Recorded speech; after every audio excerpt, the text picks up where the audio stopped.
Like the Loch Ness Monster and the abominable snowman, rumours of the freshman 15 still abound.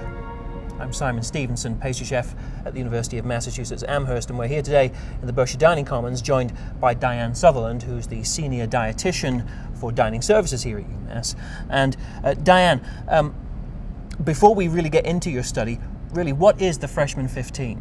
The freshman 15 is the fear of first-year students gaining 15 pounds during their first year of college. Okay. So you did a study on this to see if that was actually true. What kind of form did your study take?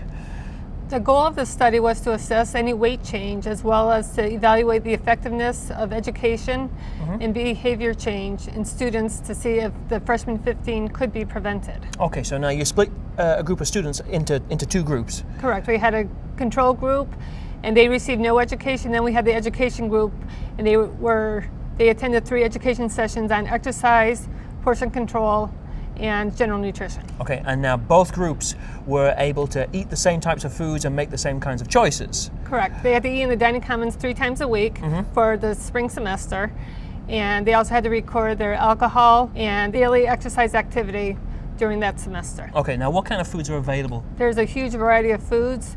Over the years, we have made changes in the menu where we've eliminated all trans fats. We've also changed the oils in the recipes to olive oil and canola oil from soybean oil because they are healthier in monounsaturated fats. Okay, so the emphasis really is on healthy eating overall anyway. Correct. Were the two groups told to exercise any different or to control their alcohol intake any differently? The education group did have a session on exercise, and there's a couple slides regarding alcohol intake. Okay. For example, if they drank 6 beers every weekend, they can gain up to 25 pounds by the end of the year. Wow.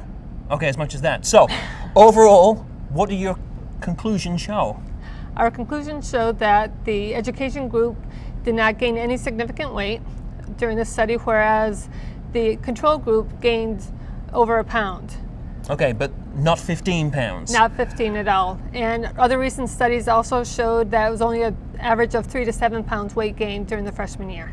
Okay, well listen, Dianne, thanks ever so much for joining us and telling us about this freshman 15 study. Food for thought, certainly. And I sense a sighting of the Loch Ness Monster sometime soon. For Connecting Point, I'm Simon Stevenson.